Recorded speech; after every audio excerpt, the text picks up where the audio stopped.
بچوں، جیسا کہ آپ جانتے ہیں کہ ہم گزشتہ 3 مہینوں سے کرونا وائرس اس وبا کا شکار ہیں، جس کے چلتے اب تک بھی یہ وبا ختم نہیں ہوئی، اس لیے ہندوستان کی تمام اسکولیں بند ہیں۔ اب ہم آج سے اسکولیں کھلنے تک واٹس ایپ، فیس بک اور ای لرننگ کے ذریعے ہماری آگے کی تعلیم جاری رکھیں گے۔ تو پیارے بچوں، آج ہم ماحول کا مطالعہ حصہ اول، اس کا سبق نمبر 1، حیوانات کا دور حیات، اس کے بارے میں تفصیلی معلومات لینے جا رہے ہیں۔ تو میں چاہتا ہوں کہ آپ غور سے دی ہوئی ساری معلومات غور سے سنیں گے اور اس کو سمجھ کر عمل کریں گے۔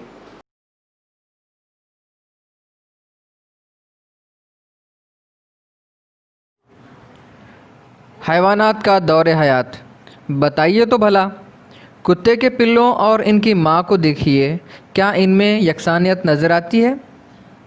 تتلی اور انڈے سے نکلے ہوئے لاروے کو دیکھیے، کیا ان میں یکسانیت نظر آتی ہے؟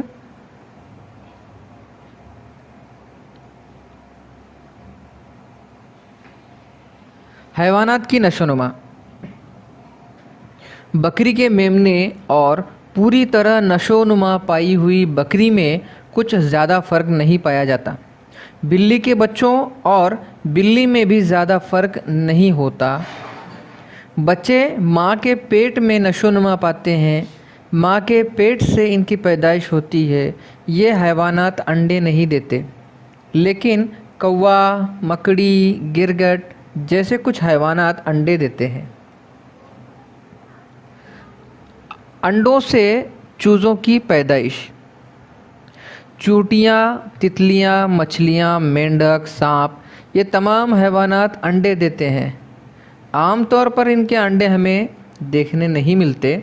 کچھ چھوٹے حیوانات کے انڈے بہت چھوٹے ہوتے ہیں، وہ تو ہمیں آسانی سے نظر بھی نہیں آئیں گے، اس لیے ہم اس سے واقف نہیں ہوتے ہیں کہ یہ حیوانات انڈے دیتے ہیں۔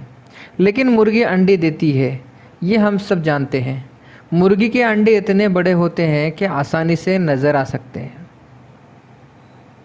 مرغی انڈے دیتی ہے۔ انڈوں میں چوزوں کی نشو و نما کے لیے حرارت کی ضرورت ہوتی ہے، اس لیے انڈے دینے کے بعد مرغی انڈوں پر بیٹھتی رہتی ہے اور انڈوں کو حرارت یعنی گرمی پہنچاتی ہے۔ انڈوں میں چوزے آہستہ آہستہ بڑھنے لگتے ہیں۔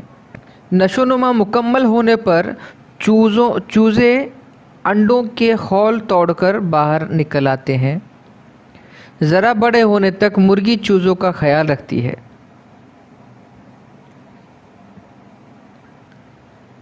کایا پلٹ۔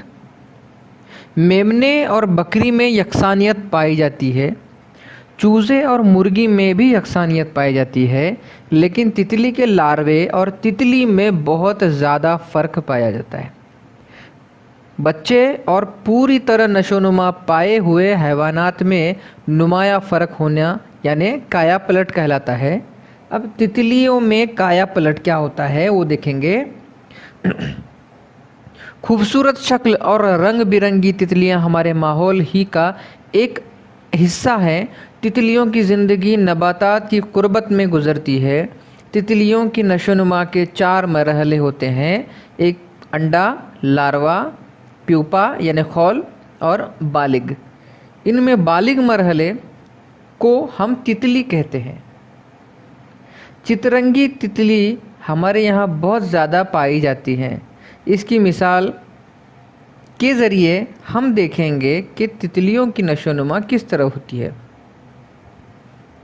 چترنگی تتلی کی مادہ روئی یعنی آنکھ کے پتوں پر انڈے دیتی ہے۔ انڈوں سے 6 تا 8 دن میں لاروے باہر نکلتے ہیں۔ تتلی کے لاروے کو سنڈی کہتے ہیں۔ سنڈی انڈے سے باہر نکلتی ہے اور فوراً کھانا شروع کر دیتی ہے۔ جس پتے پر وہ انڈے سے نکلتی ہے، اس پتے کو بھی قطر کر کھا لیتی ہے۔ اس کے کھانے کی رفتار بہت زیادہ ہوتی ہے، اس لیے اس کی نشو و نما تیزی سے ہوتی ہے۔